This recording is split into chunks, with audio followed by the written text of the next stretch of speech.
Eu lembro que teve uma aula na faculdade uma vez, era aula de crítica literária com um professor que eu super admirava. E em determinado momento do debate, a gente estava falando sobre alguma coisa relacionada a amor. Ele falou alguma coisa do tipo, não, mas esse sentimento, esse amor assim, é até 40 anos. Depois o que a gente vive é outra coisa. Eu não me lembro se ele falou 40 anos, eu acho que foi, mas ele colocou muito claramente um limite para amar, sabe?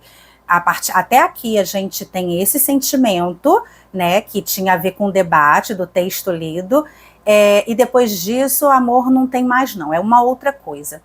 E quando ele me falou isso, eu super fiquei arrasada, né, bem louca, porque eu achava, na verdade, aquele professor muito sensível para ter uma visão tão crua assim sobre amor. Eu falava, gente, não combina.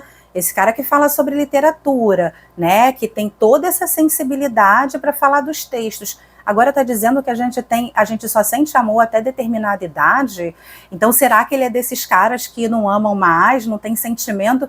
Fiquei super assim arrasada, sabe, na época. Eu tinha 20 anos, né, 20 e pouquinhos.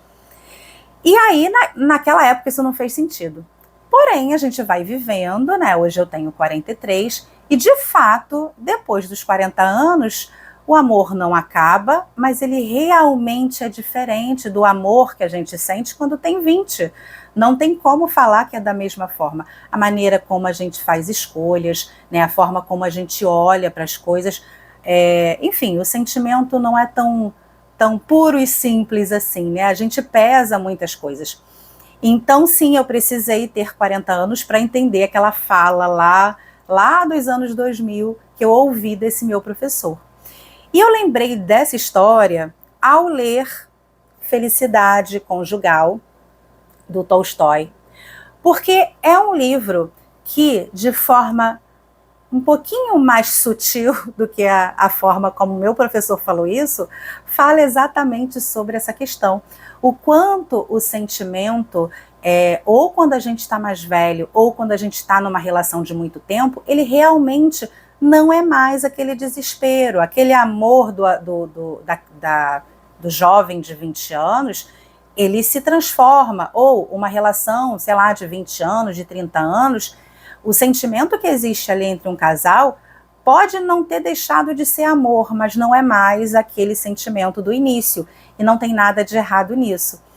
E aí, esse livro, né, Felicidade Conjugal, fala sobre a história de um casal, né?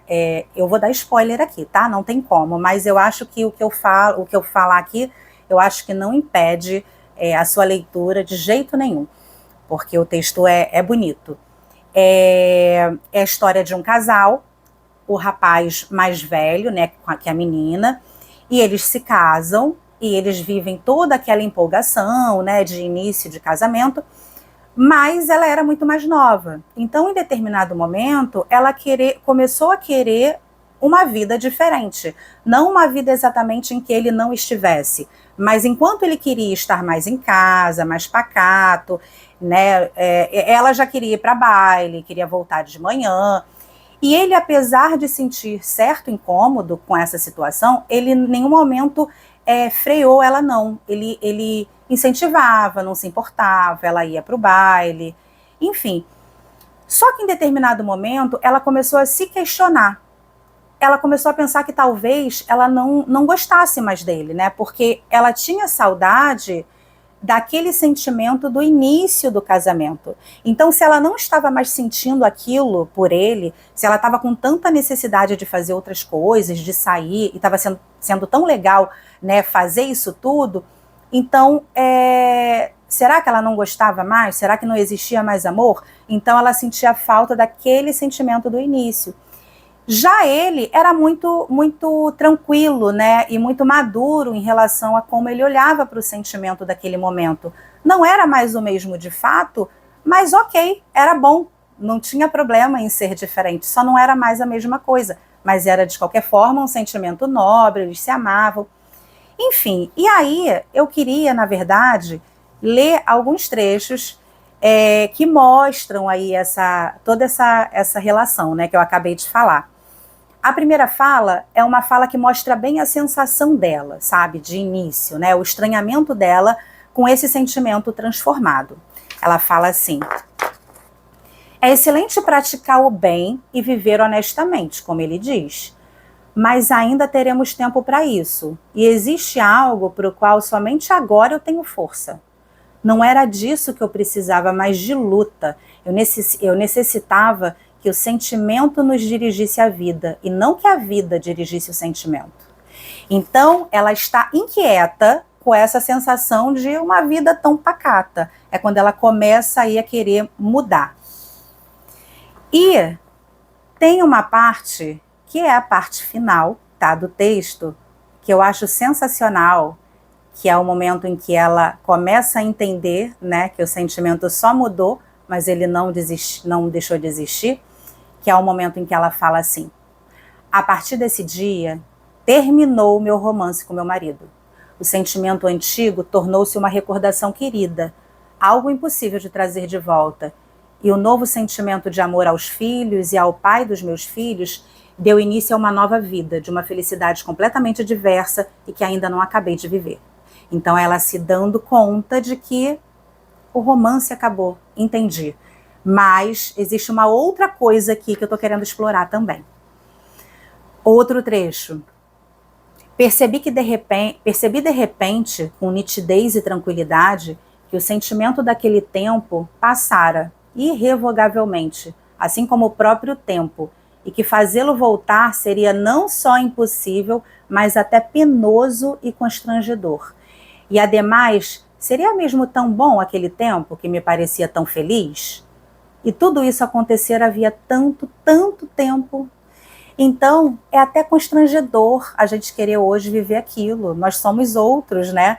E será que foi tão bom mesmo? Será que foi isso tudo? Será que não era a visão da menina mais nova? Será que a minha cabeça de hoje realmente queria aquilo ali? Ia querer viver daquela forma?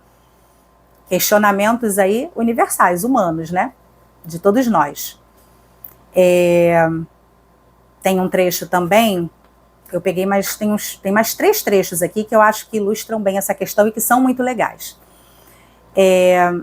Agora é o marido falando, né? Não procuremos repetir a vida, não mintamos a nós mesmos. E quanto ao fato de não termos mais os sobressaltos e inquietações de outros tempos, que seja graças a Deus. Não temos o que procurar, nem motivo para ficar perturbados. Já encontramos e coube-nos felicidade bastante. Esse é o trecho.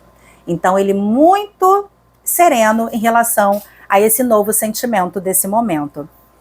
Não lamentas o passado? Não, repetiu. Sou grato por ele, mas não o lamento. Mas não gostarias de fazê-lo voltar? Ele virou a cabeça e pôs-se a olhar para o jardim. Não quero isso, como não quero que me cresçam asas, disse. Não se pode.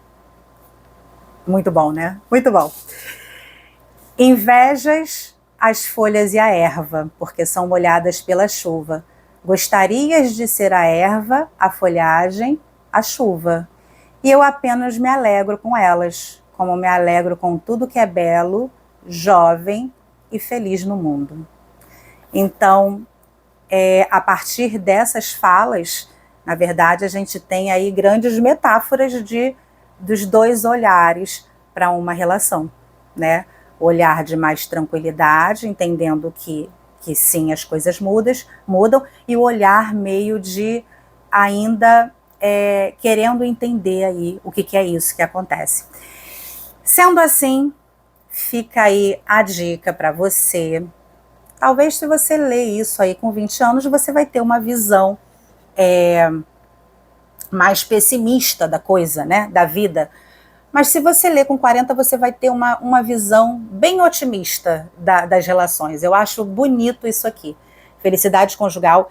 Eu gostei dessa versão aqui da editora 34. Eu li alguma outra versão que estava disponível de graça no Kindle, mas eu não gostei, a tradução estava bem ruim, tá? Essa aqui tá bem legal. Então é isso. Que você queira ler esse livro, tá? Porque é bem bacana. Até a próxima.